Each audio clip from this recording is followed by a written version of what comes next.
Welcome back in. This is Always Talking Ball. We are back with another Win Totals episode. You know, Lance, I think this episode might just mean a little more than the other episodes. What do you think? SEC football, baby. It's SEC win totals time. That's right. We're hitting the SEC tonight. We're going to talk some SEC headlines. Of course, we will get to win totals, dark horses, conference championship picks, and we're going to finally answer the question that's been on everybody's mind. Will Georgia lose to someone other than Alabama this year for the first time in nearly 4 years? As always, I'm Tyler Noe. That's Lance Barton. Thank you guys for tuning in. Like and subscribe and follow on the app or website or whatever you're listening to us on right now. We appreciate it. You know what? Go ahead and share this with 11 friends right now in honor of 11 days to go until college football. And don't forget, head over to homefieldapparel.com. I got to tell you guys, a ton of you took advantage and bought those home field premium boxes last week. You got 15% off using our code ATB15 as your promo code. They've still got plenty of home field premium boxes for your team. Homefieldapparel.com, promo code ATB15 for 15% off. Lance, where are you starting us off at in the Southeast?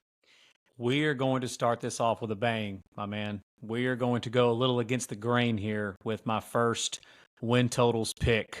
And we're not going to fool around. I am going to take a look in Austin at one of the new teams in the SEC, the Texas Longhorns, and I'm going to take Texas under 10.5 as a win total. Last year was the first year that Texas, got over the hump and had a huge year making the college football playoff.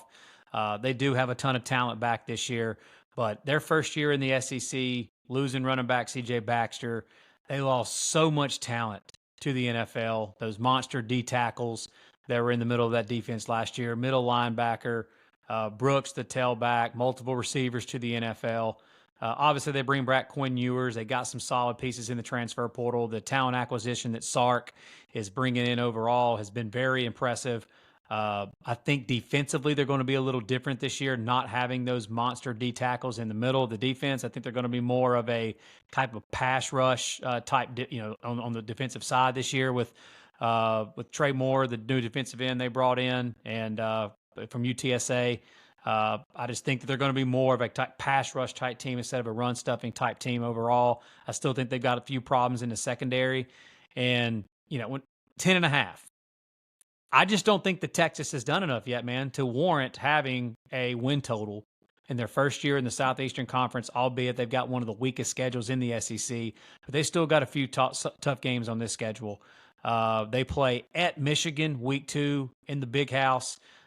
Texas is probably going to be favored in that game. You got to think Big Blue will be very disrespected going into that game, feel disrespected going into that game. So that'll be interesting.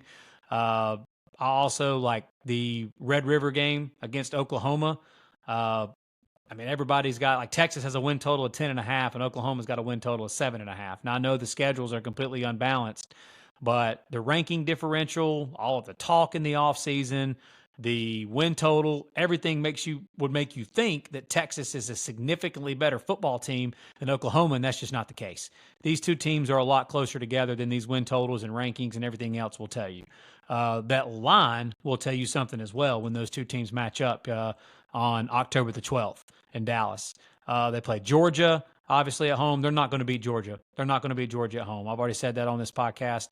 And another one that I know Texas fans aren't going to want to hear, they probably want to throw up in their mouth a little bit with this one, but that game on Saturday, November the 30th in College Station, I think there will be more vitriol, hate, whatever the words you want to use, in that stadium in Kyle Field that night for that matchup than almost maybe any other matchup in the entire country. And I think Texas A&M is going to beat Texas last game of the year in College Station. So I've personally got Texas losing at A&M. I've got them losing to Oklahoma again in the Red River game, and I've got them losing to Georgia at home, going 9-3 in Sark in Texas's first year in the SEC. I'm exactly with you. Right on. 9-3. I think Texas under 10.5, and even if they happen to beat Oklahoma in the Red River, they've still got to win that Georgia game. They've still got to win A&M. Yeah, they got the easiest conference schedule. I don't care. Last season, after the Red River shootout, Red River rivalry game, whatever you want to call it, They narrowly escaped Houston by 7 points. Mm-hmm. In 2022, after the Red River game, they beat Iowa State by 7 points. And in 2021, they lost to Oklahoma State. And I mean, they always have a hangover after the game, whether they win or lose. The good news for them is this year, after the Red River game, is Georgia. So that's perfect. Perfect. Couldn't set up any better for them. Again, I was higher on Texas a week ago, and then they lost C.J. Baxter. And say what you want about running backs, man. Like, obviously in the NFL, running backs have kind of, gone by the wayside, and they're not super important. In college football, they're still really important. Mm-hmm. And I know they've got Jadon Blue back there, and he's taken over the reins when Bijan was hurt a couple times. I mean, I feel like he's been there forever. Roshan Johnson, all those guys. I just think C.J. Baxter was he was going to be a stud, and losing them completely changes their offense. I know their offensive line's solid. I mean, if you think about it too, last year they didn't have, the year before they had Roshan Johnson and Bijan Robinson. Well, they didn't have them last year. And Texas ranked 72nd in finishing drives last year, and they were 120th in red zone scoring touchdowns. And dude, that's a great point, because I was going to bring that up. The fact that they had trouble in the red zone last year, and now you lose your biggest threat at tailback. Yeah, Sark even touched on in the offseason that was one of the reasons why, that their power running back, and they couldn't run the Wildcat with Bijan and Roshan Johnson. They didn't have two running backs they could run the Wildcat with. So right. I just think, again, and here another. I just wanted to make one more point here. Another difference now that Texas is in the SEC. I promise you, Texas fans and a lot of fans that of college football in general are looking at games, for example, like Florida on Saturday, November the 9th, and Kentucky on Saturday, November the 23rd. By the way, the week before that huge game against Texas A&M. They don't have the benefit anymore of playing a Big 12 team that they have. Again, there's a lot of good football teams in the Big 12. There are. But the talent differential that Texas had last year, I'm just talking about last year, probably other years as well. But last year, the talent differential that Texas had with several other teams in the Big 12 that they played against was dramatic. That is not the case in a game against a team like Kentucky. That is not the case in a game team against Florida. If Texas comes in and gets caught with their pants down and is not playing good football in those games and is halfway asleep like they are in some of those games they played last year, they lose at home to a team like Kentucky, to a team like Florida. We didn't even mention games like that. Mm-hmm. So, yeah, I think it's just going to be interesting to see the week in, week out, even though their schedule is easier. I just don't know that Texas can go 11-1 against this schedule. And because that's what they have to do to beat a win total of 10.5. Yeah, and I just think there's been so much hype, obviously, around them, and mostly them, not Oklahoma, but them coming into, the first season in the SEC. And, I mean, someone's going to have to explain it to me, how they got, according to K Ford, the easiest conference schedule difficulty, while Oklahoma's got the third toughest. And it's going to be the same way, because obviously next year in the SEC, you just flip-flop home and away. So they're going to get to play all these teams over again, just in different locations. And someone's going to have to explain that to me, how Greg Sankey allowed that. But we're both on Texas under 10.5. We just think there's too much hype on them. And first year in the SEC might be a little rough, but 9-3, still a solid year. So yeah, I'm going to go with Tennessee. I'm going to go Tennessee first. I'm taking Tennessee over 8.5. I know their secondary is a big issue, right? That's the main area on this team that's going to be a big issue. I just think that, man, Josh Heupel could not be more giddy about having Nico as his quarterback, right? And he's got those three wide receivers to throw to. He's got Brew McCoy, Squirrel White, Chris Brazzell from Tulane. Their defense as a whole, obviously we talk about, has been better than people want to think. And again, third easiest conference schedule. And I just think that Tennessee, the win total of 8.5, K Ford's got them at a 58% chance to win at least 9 games. Yep. You look at that schedule. I mean, they got the tough one in the second week against NC State. I think they're better than NC State, though. So they can get that one. And they got Kent State at Oklahoma. That's going to be a tough one. Oklahoma's going to be jazzed for that. And again, Oklahoma, don't look at their win total and think they're a bad team. That's 7.5 is factoring in that crazy schedule. And we'll get to another team that has a crazy schedule too that don't factor in their win total and how good they are. But they get a stretch from week 7 to week 11, 5-week stretch there where they got a bye week when they got 4 straight home games. Florida, Alabama, Kentucky, Mississippi State, none easy games by any means. Then they go to Georgia and they finish off with UTEP and Vandy. So I think I'm looking at a 10-2 record for Tennessee, 9-3 at the very least, and that still gets it done at 8.5. But I think they're going to lose at Oklahoma. I think they're going to lose at Georgia, and that gives them a little wiggle room. I mean, obviously you look at that Alabama game on the third Saturday in October. That's going to be a tough one, but they did it 2 years ago. They had a 17-point lead on them in Tuscaloosa last year that they blew. So that's going to be a pretty evenly matched game, I think. Again, this all hinges on what Nico does, right? Yep. And all the word out of camp is that he's looking great. Heupel, like I said, is giddy. He can't wait to plug him in. Heupel even said we're expecting him to do big things. So if he pans out, Tennessee's going to be a really good team. If he doesn't, and he has some of those, hiccups that, first-year starters do, 8.5 might be a little dicey.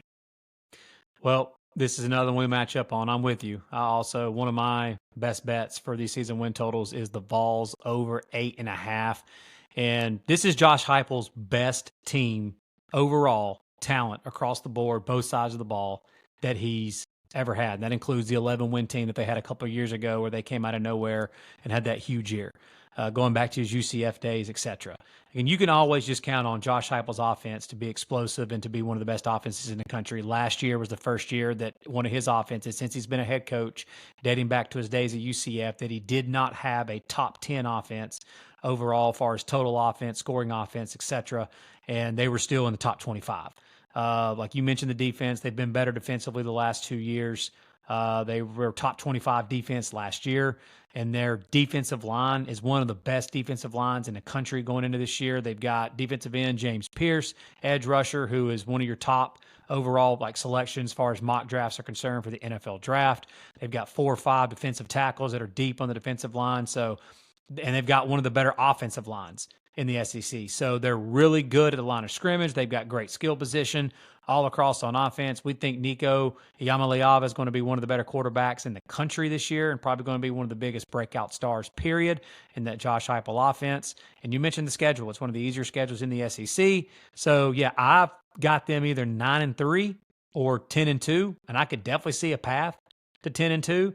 So with a win total of 8.5, and there's some other people starting to jump on board with this because that juice is starting to tick up a little bit. Where they're starting to make you pay a little bit for that over 8.5. But I would jump all over the Vols at over 8.5, and I'm definitely with you on that, man. Okay, where are you heading next?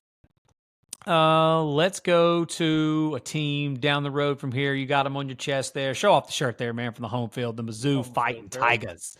The Mizzou Fighting Tigers and Eli Drinkwitz, and one of the best years they've had in school history last year.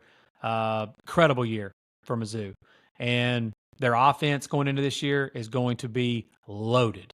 One of the best skill position groups in the country. Brady Cook back at quarterback. Luther Burden III, the best receiver in the country going into this season.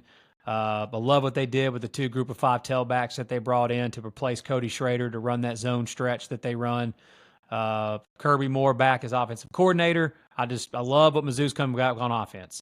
Notice I haven't said on a certain thing about one side of the ball yet, though. I'm just nervous, man, about this Mizzou defense this year. I just am. They lost so much talent to the NFL, lost their star defensive coordinator to LSU. The SEC offenses this year are going to be so good across the board. Can Mizzou, with a win total of 9.5, can they have another just magical season and get to double-digit wins to go over that win total of 9.5? I don't think they can. And I hate saying that. Got a lot of friends here locally that are big Mizzou fans. But I think Mizzou is a 9-3 team this year. That's what I've currently got them. So with a win total of 9.5, I'm going to take Mizzou under 9.5. I'm not going to go through their entire schedule, but games in College Station, at Texas A&M. They play at Alabama. I think they lose both those games. And then got to find one more. I think they could lose both of these, but I'll say they lose one of them.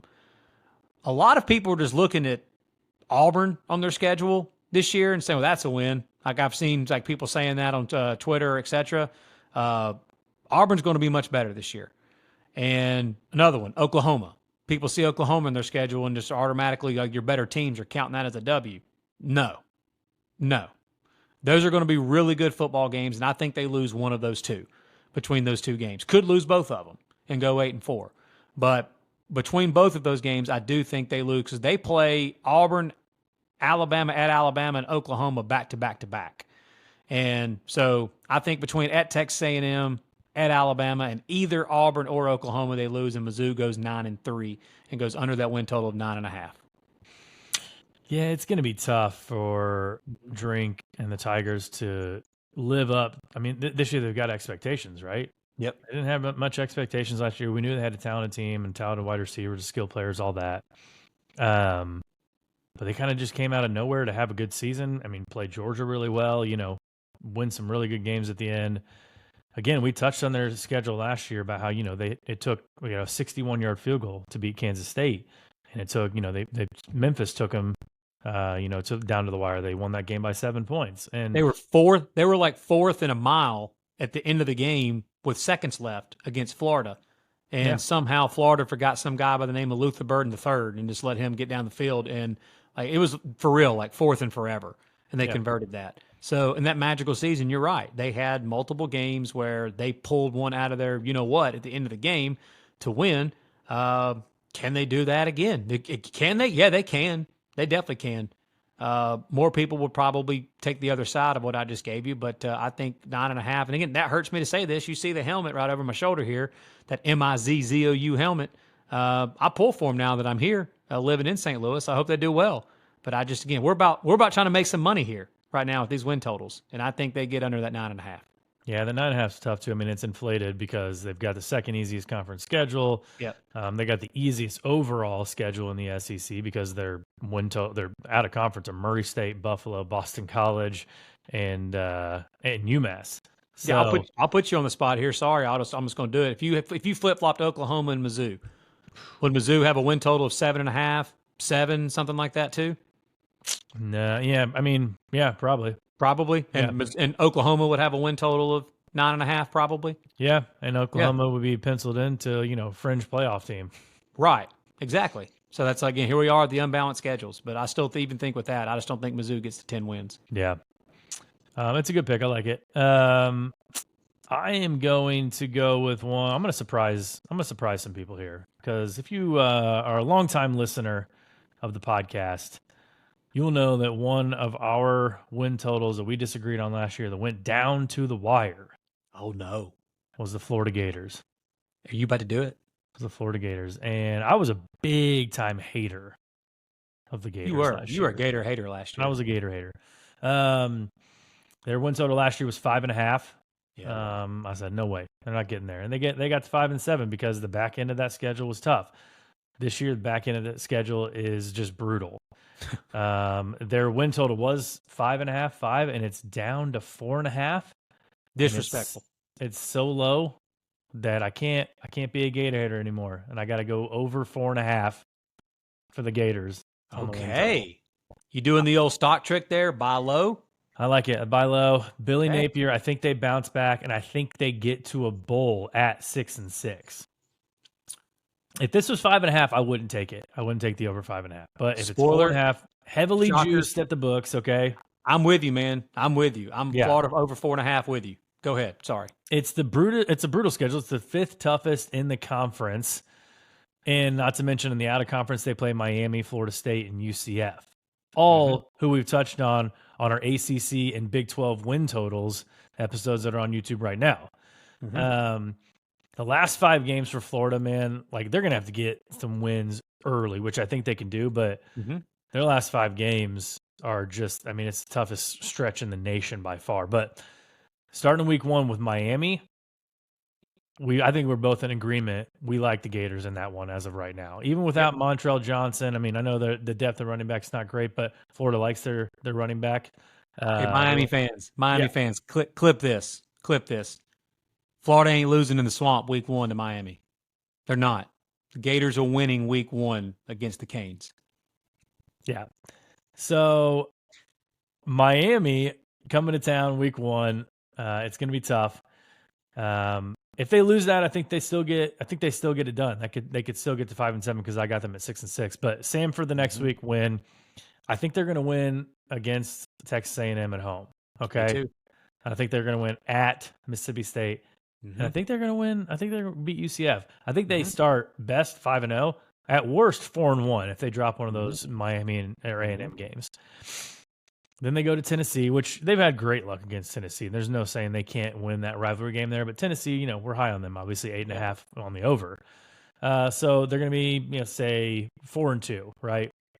Kentucky at home, I think they win that one. That's 5-2. So that 5 wins right there. That gets you over before they get to that brutal 5-game stretch against Georgia, Texas, LSU, Ole Miss, and Florida State. Now those games, the Georgia game, maybe not, but those other games are winnable. We've talked about Texas. We'll get to LSU here in a little bit. We'll get to Ole Miss. We've talked about Florida State in our ACC preview. The rivalry games, anything can happen. So those games are winnable. They're not. I think they're more winnable than they were last year. I'll say that. But they've got to get one of those games against Miami or Texas A&M at home in the first 3 weeks. They've got to start minimum of 2-1. If they start 1-2 and they lose to Miami and A&M, we are in trouble. Okay, we are in trouble. But I think they got a talented roster. Most of the offensive line's back. I think they got 3 starters back. The defense should be better. They can't get much worse than last year. You talked about them leaving just Luther Burden wide open. Austin Armstrong was a popular name in the defensive coordinator ranks last year. He's still the defensive coordinator, but he's co-defensive coordinator with Ron Roberts now. Yep. So I think a little bit of a new scheme, a little bit more talent. You got Graham Mertz back at quarterback. That's great. I mean, dude, they played other than Iowa State, they played the most freshmen. Like as far as the most snaps by freshmen in the entire country. They invested a lot. They invested a lot in their young guys, and unfortunately, with this schedule, I don't know if you're going to see the dividends pay off like you would if they had Texas's schedule, right? So that's dude, we're not scared of the toughest schedule in the country. Neither is Florida. Florida ain't scared of no tough schedule. Come on now. Toughest schedule in the country, man, and we're being bold here on ATB, and we're going over 4.5. Yeah, well, some of those games that you just mentioned, like you already said, you think they could beat Texas A&M, you think they could beat Miami at home, etc. Everybody keeps talking about how tough the schedule is, but nobody. This seems like most people aren't looking at some of these games that they're playing, and like you're acting like. So you're telling me Florida can't beat Kentucky at home? They can't beat Miami at home? They can't beat Texas A&M in the swamp? Like we're talking about the freaking swamp here, okay? Florida can win these games at home. And they're good enough to win a couple of these games on the road as well. I think people forget about how hard it is to win games on the road. Yeah, like in college football. And not just on the road. We're talking about the swamp, dude. Yeah. Like, come on now. And like this roster is, like you said, like this is a good roster. They don't have a ton of like overall just depth, but the starting group on offense and defense, skill position wise, receiver group, like this is the best receiver group they've had in a few years for sure. The transfer Elijah Badger from Arizona State solidified that. That was a heck of a pull, and they're in portal late. But no, man, I'm with you. I think dude, hot take. If they had Texas's schedule, they would be preseason ranked in the poll that shall not be named that just came out on Monday. They would be ranked in the top 25 if they had Texas's schedule. And easily. It's ridiculous. Preseason polls are ridiculous as it is, but it's ridiculous that they're factoring in their schedule when preseason ranking a team. They haven't played that schedule yet. Yeah. And you got other guys like Connolly and K Ford who've got them ranked as a top 25 team. The power rankings guys, which we obviously love. Yeah. That because those guys are looking at teams going, if Team A played Team B on a neutral field, Team A beats that ass. And we like Florida as well as a top 25 team in that scenario. Yep. Dude, I'm 100% with you, man. And our boy Josh Pate gave out an interesting take the other night that got a lot of crap for it, but he's not wrong. If Florida was in the Big 12 this year, they would be one of the odds-on favorites Yeah, they to could win win the it. conference. And we Yep. love the Big 12. That's not a knock on the Big 12. That's just showing how strong that some of these teams are in the SEC this year going into the season. And yeah, no, again, man, I'm with you. I also have Florida 6-6. I think they're going bowling this year. Okay. I think Billy Napier keeps his job. Yeah, I'm with you over 4.5. Okay. All right, next one I'm going to give out is one of the teams that's just talked about the most this offseason. That's Ole Miss and the Portal King and old Lane Kiffin there in Oxford with a win total of 9.5. Dude, I think they got the goods, man. I do. I know that teams get hyped up every year and it comes back to bite you when you jump on the bandwagon of a certain team. Last year, we were all over Texas going into the season. We both were. We both thought Texas was going to be legit. They ended up being legit. This year, Ole Miss, Miami, those two teams are getting hyped up a lot in their respective conferences. And a lot of people are nervous about jumping on the Ole Miss bandwagon because it's just Ole Miss. Like their brand isn't Georgia or Alabama, Texas, etc. But dude, if you look at this roster, especially the starting group, it doesn't have to take a back seat to hardly anybody, man. Like I've already put out that I think they've got the best offense in the country going into the season overall. As far as offensive scheme, who's calling plays, quarterback, skill position, running backs, overall offensive line that they brought in through the portal with the duo from Washington and all they've got coming back, etc. Here's the thing about Ole Miss. If they didn't get all of these legit transfers, Ole Miss would still be a preseason top 15 team. That just made them a preseason top 8, whatever you want to look at. Mm-hmm. All the transfers made them a top somewhere between 6 to 8 team in the country. Mm-hmm. So they were already talented before these dudes came in that were starters at big time programs before they came to Ole Miss. So I'm riding the train, man. I think Kiffin's got the goods this year with this squad. I think this roster's dialed in. You're hearing all the rumors of the leadership, etc. And of course, Kiffin's quoting the Nick Saban rat poison stuff and all that. But also too, love the schedule. I think their schedule they could basically sleepwalk through those first 5 weeks and be 5-0. Right. So I think they start 5-0. We don't have to go through all of them. The toughest game in that group would definitely be Kentucky, but Kentucky in Oxford on September the 28th. I think they get that game. Then they take a trip to South Carolina on October the 5th. That could be a little interesting just because they play 5 straight weeks. They don't have a bye between that game. Going 6 straight weeks at South Carolina, that could be a little interesting. They may be looking ahead to LSU the next week. Correct. And they've got LSU on deck. But I can't. We're projecting, man. We're looking at these schedules, projecting what they're going to do. I'm not going to sit here and say that I think that Ole Miss is going to lose to South Carolina. It is a trap spot, no doubt about it. But at a win total of 9.5, I've got them losing at LSU. And, man, I almost want to pull the trigger and say that they're going to beat Georgia at home, but I just can't do it, man. I just can't. I know that Lane, what he did as far as the transfer portal, bringing in a lot more size and length on the perimeter and a lot more like just girth overall on the line of scrimmage on both sides of the ball was because of the game against Alabama and Georgia last year and how they just didn't match up on the line of scrimmage and they didn't have the length they wanted, etc. But I can't sit here today and say that after what I watched last year on that Saturday night in Athens, that Ole Miss is all of a sudden just around 40 points better against Georgia. I can't now, but I will say this: Georgia better strap it on tight, man, when they head to Oxford on Saturday, November the 9th, because that's going to be a good one. Because Ole Miss doesn't have to take a huge back seat, and Ole Miss is going to be ready and fired up for that game, etc. But still, I'll say as right now they lose that game, and I think Ole Miss goes 10-2. I think they go 10-2. You're a little more gutsy than me with a win total of 9.5. I mean, that's a little too close for my I know liking. I'm stepping out there a little bit. Most people would be a little reserved with that one, no doubt. And I understand why. I'm just not scared of the whole brand thing. I'm looking at this roster, and Kiffin's done an incredible job so far at Ole Miss. Doesn't get talked about enough, honestly, how good he really has done. He's one of those that's done a little more with less since he's been at Ole Miss, and that's not the case this year. Yeah, I got him 10-2 as well. But again, that South Carolina game, if they trip up on that one, might be getting a little dicey there. Is that are you giving that out as an official pick? Nope. Ole Miss? Nope. I just like him at 10-2. But like I said, you're Okay. more gutsy than me, man. I like to have at least like a game of cushion there. So Odds makers making that tough on us this year, man. I know. All right, I'm gonna head down to the Bayou, and Are you gonna have a little chat with your boy, my good buddy Brian Kelly. Okay. We spent a mini year together in South Bend. Right now, you can find a win total of 9 on DraftKings. They're one of the few books that do whole game totals. They obviously heavily juiced towards the over. Other sites, will just do half games, so you never have a push there.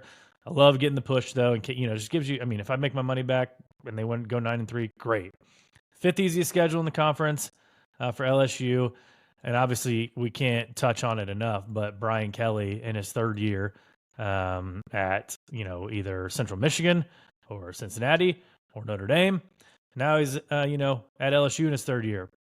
1st year conference division championship and conference championship game appearance, and last year Heisman Trophy winner. I mean, we'll call that a success, even though because some people may not know this. Didn't he go undefeated in year 3 at Cincinnati, and that was the year they played Florida in the bowl game, and then he didn't play. He didn't coach in that bowl game because he went to Notre Dame, and then obviously 3rd year they went undefeated at Notre Dame and got shellacked by Alabama in the championship game.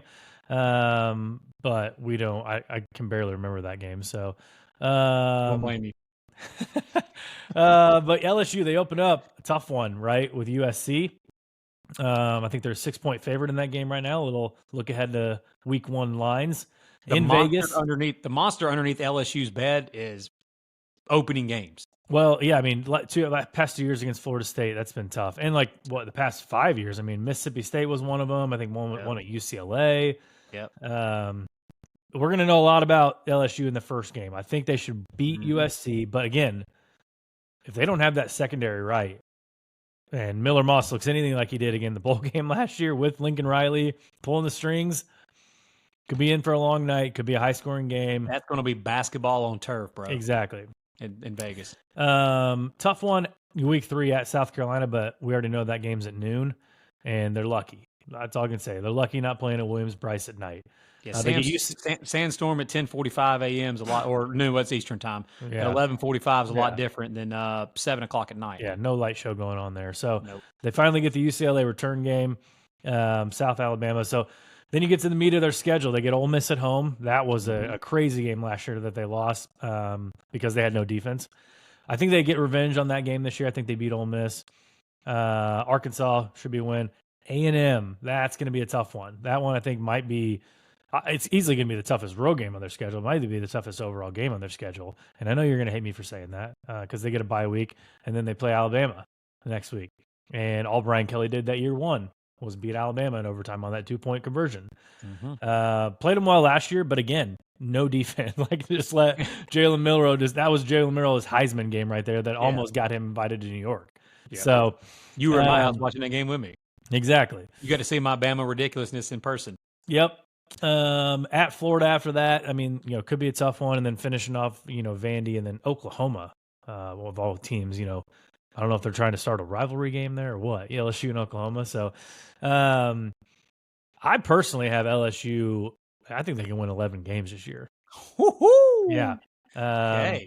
If we look like we think we're going to look against USC, obviously Garrett Nussmeier is the quarterback now. I think he's got great experience for a guy who is taking over for a Heisman Trophy winner. That's really all you could ask for is a guy like Garrett Nussmeier.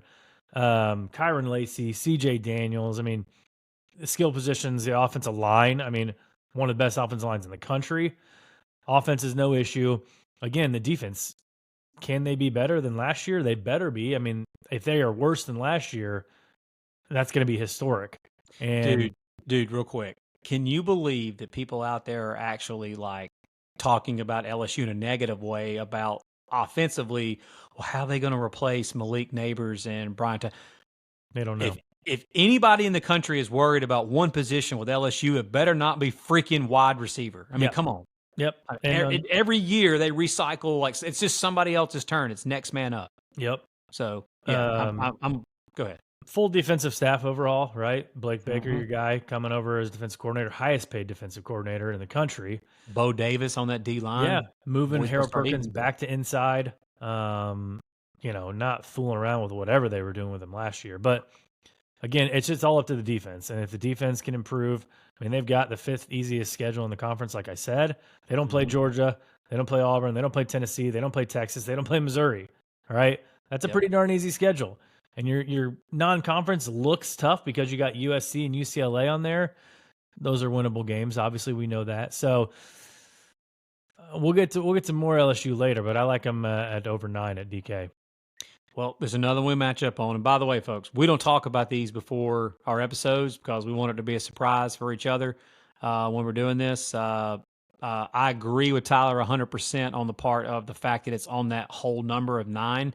I think that is so key with this because I can't look at this LSU schedule again, projecting into this season and find 4 losses with this team. With this offensive line being the strength of this football team, Nussmeier's just been waiting his turn. He's going to be another one. Going into the year, everybody's giving out these great QBs lists. We're doing the same thing too. Best quarterbacks going into the season. Nussmeier is one of those that at the end of the season, that's most important, that could be on the list of the top quarterbacks in the country. With the weapons that he's got, and the offensive line is going to keep him clean this year. I think they're going to be able to run the football more. And I think they're going to be able to take some pressure off the defense because they are going to, I think, run the football a little more. The defense was then ranked in like the 100s in just about every category last year. They could, if they just get a little bit better, like still not great, and be ranked somewhere in the 60s or 70s in the country. That's a pretty dramatic improvement overall from how just piss poor they were last year. So I do think that just by scheme alone, and the staff that they hire with like just Corey Raymond, Blake Baker, and Bo Davis, those 3 guys alone, I do think that this defense will be slightly improved. And I've got LSU 10-2. So another, like with a win total of 9, that means if they lose another one, worst case, I push. So I'm with you on this. I like LSU over 9 as well. Okay. What you got next? All right, man, we're going to go down to the old heart of Dixie, to the great state of Alabama. And we're going to take a look first in good old Lee County, Alabama, on the plains, and check out old Brother Hugh in Auburn with a win total of 7.5. I'm glad you're talking about this because this is my last win total I got. This is your last. Oh, okay. Let's see if we're on opposite sides here. Dude, I like Auburn over 7.5. I like Auburn over 7.5 this year. I think that the improvements that they've made at the skill position overall on the perimeter, bringing all 3 tailbacks back, Hugh Freeze calling plays. When he took over play calling last year, Auburn's offense improved pretty dramatically down the stretch last year overall. And if you throw out that game against New Mexico State, I know that was brutal. But other than that, Auburn's offense did improve down the stretch. Again, they were dealing with a trash roster that Hugh Freeze was having to deal with, and now they've got actual SEC-looking receivers on the perimeter. We saw what Peyton Thorne could do at Michigan State when he actually had some dudes around him and some help around him. I think that's going to be the case again. I think it's big that Hugh is going to be calling plays on offense. Defensively, I like some of the staff hires that they made. I think their weakness, without a doubt, this year is going to be on the defensive side of the ball.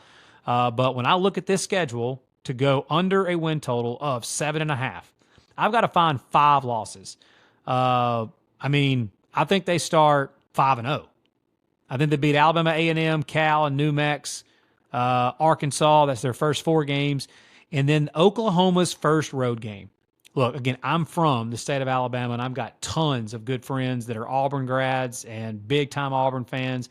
Obviously, I'm an Alabama grad and got a Alabama alum. I got a lot of friends that went to Bama, etc. Just about everybody I know has already bought tickets for this Oklahoma game on September the 28th. Oklahoma is going to be in for a rude awakening on their first road game because I can promise you, there are Oklahoma fans. I heard Andy Staples say this here recently. There are Oklahoma fans that are sitting around saying that, well, that's a win, Auburn. Also, there are Auburn fans saying the same thing about Oklahoma, but I think Auburn gets that one at home against Oklahoma on September the 28th. So that's 5-0. I think they lose at Georgia. I think they get one of these 2. After they play Georgia, they get a week off. They get a bye before they go to Mizzou on October the 19th. I've personally got them coming up here to Como and beating Mizzou on October the 19th. And then I could see them losing at Kentucky right after that. I could. And then I think they lose last game of the year at Alabama, on the road at Bama and Tuscaloosa. So I only gave you just now 3 games that I think that they are losing.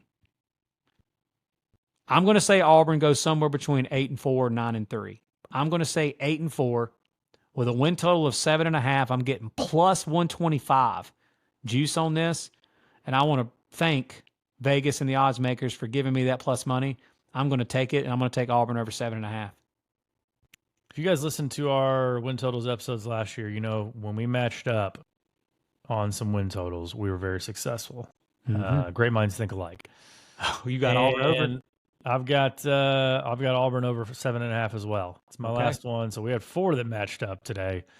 I think they're going 8-0 in the jungle this year. I mean, like you just mentioned, they got 5 games at home. I think they're going to beat Oklahoma, Vandy, ULM, and A&M.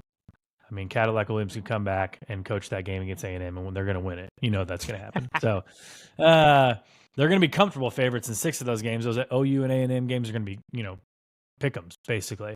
Yeah, like you said, Freeze brought in DJ Durkin to take over the D. He brought in Derek Nix to kind of, you know, be an offensive coordinator but not call the plays for Philip Montgomery. Peyton Thorne's back, 2nd year with Freeze, and obviously you mentioned, you know, we saw the improvement in the later half of the year. Yeah, the New Mexico State game wasn't great. The Alabama game was great until the last 30 seconds. Again, he had no one to throw to last year. Absolutely 0. No one to throw to. I mean, nobody. It was the worst receiving core you've ever seen at a really good, a solid program at an SEC or a Big Ten like level like that. Just awful.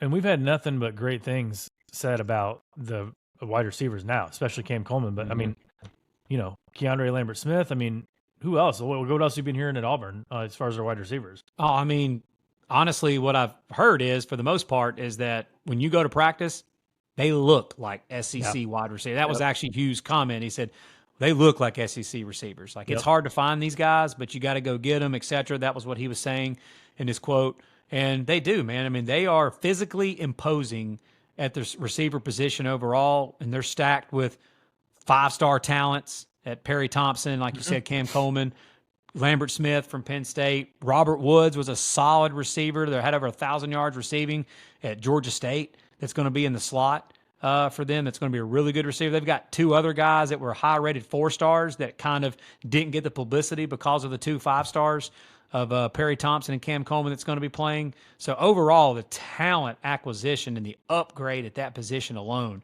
is ridiculous. And their running back room is probably one of the most underrated running back rooms in the country overall.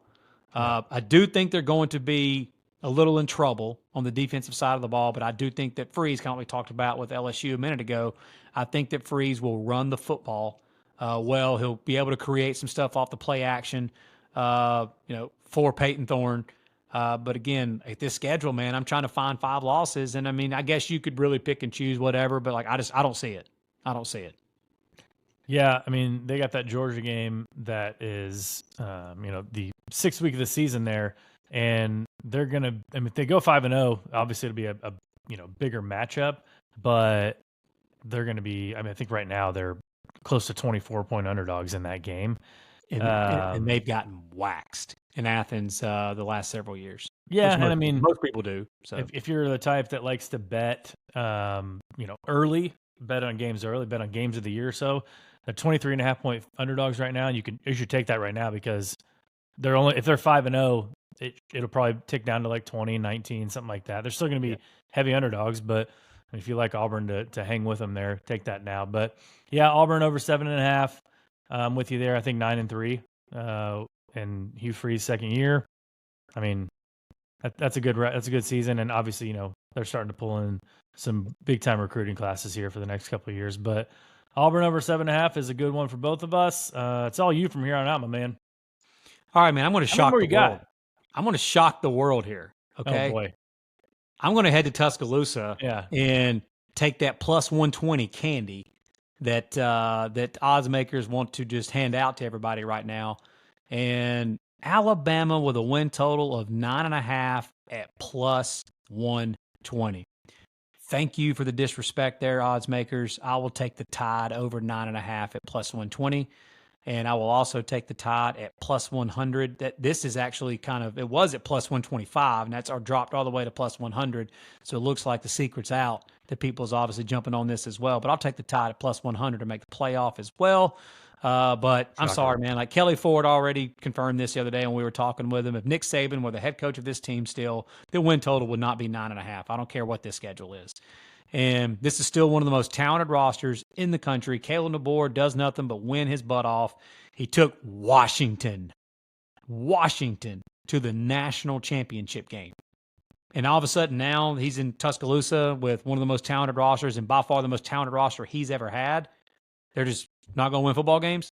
I just don't think that's the case, man. They're going to have to show it to me and prove it to me that Alabama can lose more than 2 games in a regular season, which pretty much has never really happened. I mean, it rarely happens. So I like it over 9.5. I think they start out and they beat Western Kentucky. They beat South Florida. They win at Wisconsin. That's 3-0. They get a bye week. And, boy, a big one on September the 28th when old Kirby and the Dogs come to Tuscaloosa. I'm just going to ask you, what do you think? Right now, if you had to call it, who would you take? Alabama or Georgia in that game in Tuscaloosa on a Saturday night in Bryant-Denny? I think I looked at it today, and Georgia's favored by 4.5 in that game right now. Yeah, and I mean, the bye week before that helps. That's for sure. It's tough. Georgia's got a bye too. What's that? Georgia's got a bye before that one too. Yeah, so it's tough to bet against the Tide at home. But that is. I mean, obviously they got the road game at Wisconsin before the bye, but that's Kalen DeBoer's first SEC game, right? And so the hype is going to be off the charts for that. If they're both 3-0 heading into that, with wins over Clemson and Wisconsin, that's again it's going to be a top 5 matchup. And if I had to say right now, I mean, I would definitely take Alabama plus 4.5. Yeah, I'm going to. I'm going to say that Alabama wins that game, and they beat Georgia on September the 28th. Win at Vandy, win at home versus South Carolina. I actually think their 2 losses are going to be away from Tuscaloosa and are going to be 2 of the same losses that they had a couple of years ago in the House of Horrors that they had in Knoxville, at Tennessee, and in Baton Rouge at LSU. Those are 2, again, just brutal places to play. Those are going to be 2 really good football teams, 2 playoff caliber teams in those environments, 100,000 seat stadiums, etc. I mean, again, in Knoxville, at LSU and Baton Rouge, those are 2 just brutal environments. I think that the Alabama loses both of those. Then I think they went out against Mizzou at Oklahoma and Auburn at home, and they go 10-2. And so I'll take Alabama over 9.5, and I think 10-2, obviously, with that schedule. Like Kelly Ford said the other day, if they win 9 games against this schedule, they're in the at-large conversation at that point, depending on what's going on all around the country. But, yeah, I'll take them over 9.5. Okay. I like it. That's my last one, man. Okay. Let's get to some dark horse picks. You want to go first? Or you want me to? Yeah, let me take one here, man. Okay. Let me go with old Josh Heupel and the Nico Yamalayava show and the Tennessee Vols. This kind of reminded me a little bit of the discrepancy that we talked about in the Big 12 here recently, where West Virginia was like plus 1,600 to win the Big 12, and teams like Iowa State and UCF, who, again, we're both high on. We like both of those teams this year, UCF and Iowa State. But the discrepancy between the odds, like plus 750 and plus 800, and West Virginia all the way down at plus 1,600. Well, here again, Tennessee is at plus 1,800 to win the SEC. We've already talked about the schedule that they've got. If they can get to 10-2, you're probably going to have a slew of teams. It's going to be around that 10-2 range, and nobody has a clue what the tiebreaker is going to be at this point. Yeah. Your guess is as good as ours because they haven't announced it yet. So if Tennessee's sitting there at the end of the year at 10-2, they've got just as good a shot as anybody to go to Atlanta in a one-game winner-take-all scenario with that offense that Josh Heupel is going to have, with that defensive line that they're going to have, one of the better D-lines in the country. If Nico is as good as advertised, and he is the best quarterback the Heupel's ever had in his offense, then I think that Tennessee could be a dark horse to make a run at the SEC title. Again, we're talking about teams that are outside the top 4 odds-on favorites to get to the conference championship game. Tennessee's obviously outside that at plus 1,800. So Vols at plus 1,800 are my dark horse. All right. Super, super long shot here for me. The Tigers got a soft spot in my heart, man. I took them as a long shot last year, and it didn't pan out. They went to a bowl game, but I'm taking Tigers? Auburn Tigers, you know. I mean, you can get them at plus 8,000 on a FanDuel right now, right? 80-1. They're not going to beat Georgia, but we were talking about they could split those Missouri Kentucky games. Who's to say they can't win both of them, right? You know, you lose just 2 games and they're, 6-2 in the conference with losses to Georgia and Alabama. They're at least in the conversation of making the game. So again, that's a super long shot. My real dark horse is the LSU Tigers. Brian Kelly's already made 1 championship game, and he probably could have made 1 last year if he had any sort of a defense. They are plus 1,000 or 10-1 to win the SEC. They're plus 400 to just make the title game. Okay. Again, Really? yes. On DraftKings. Again, no divisions, top 2 teams. And so for that reason, my dark horse, I've got them in the championship game. Okay. I got Georgia versus LSU in the SEC championship game. I've got both teams finishing 11-1. The question I posed in the opening segment, will Georgia lose to a team not named Alabama for the first time since 2020? The answer is no. I think they're going to lose to Alabama. I think they're going to go 11-1. But they will not get that 4th straight regular season undefeated. Think about that. They're going for their 4th straight undefeated regular season. Yeah. That's just absolutely insane. And it is, man. What are they, 42-2 in the past, 3 years with just 2 losses to Alabama. But I think Georgia plays LSU. I think both teams are 11-1, and I think Georgia gets it done, and I think they lock up the number 1 seed in the college football playoff. Spoiler alert, next week on our Monday episode, we'll have our college football playoff projections and our Always Talking Ball top 12 and our Heisman look ahead. So Georgia versus LSU. Lance, who you got in your championship game? Dude, that's wild that LSU can be considered a dark horse, because you're right. They're not one of the top 4 odds-on favorites. 4-1 to just make the title game. Yeah, that's not a bad pick there, man. Yeah. Well, I've got a rematch. I've got still 2 of your strongholds in the SEC meeting again for the SEC championship in Georgia and Alabama. And this is not a serious podcast. This is not a serious podcast. Well, I'll take Georgia versus Bama in the SEC championship game, and I think Georgia gets revenge on the regular season loss. Everybody is shocked with your title game prediction. Hey, that's fine, man. That's fine. There have been many years in the past if I'd have predicted the same thing that it would have happened too. Yeah, so would have had some money. yeah, exactly. So all those people can go, oh, of course you do. That's fine. I don't care. Georgia, Bama, SEC championship game with Georgia winning the SEC championship and locking up that number 1 spot in the college football playoff, 12-team playoff. All right, man. We both got Georgia winning it. We both think they're, probably the most talented team in the country, or, best overall team in the country. We touched on a ton of teams tonight in our SEC win totals preview. We didn't touch on Arkansas, Mississippi State, some of those lower teams. If you want to hear about that, go listen to our SEC preview for our best case and worst case scenarios for each team that we put out about a month ago. But again, man, these are a blast to do. We got one more to do, one more Power 4 conference to do. We got the Big Ten coming on Thursday. We were a little late, getting this one out, so we're getting this one out on Tuesday. Big Ten's coming on Thursday. Like I said, next week, we got college football playoff projections. We got top 12. And then right after that, the next episode, we are leading in to week 0. We got about 4 or 5 games to talk about, the big one being Florida State and Georgia Tech. But again, thank you guys for listening. All you SEC fans out there, we hope you liked it. We hope you share it with all of your SEC friends. We want this podcast going southeastern wide. or worldwide, whichever one you want. But get it spread out there. Everyone's excited for football. And until next time.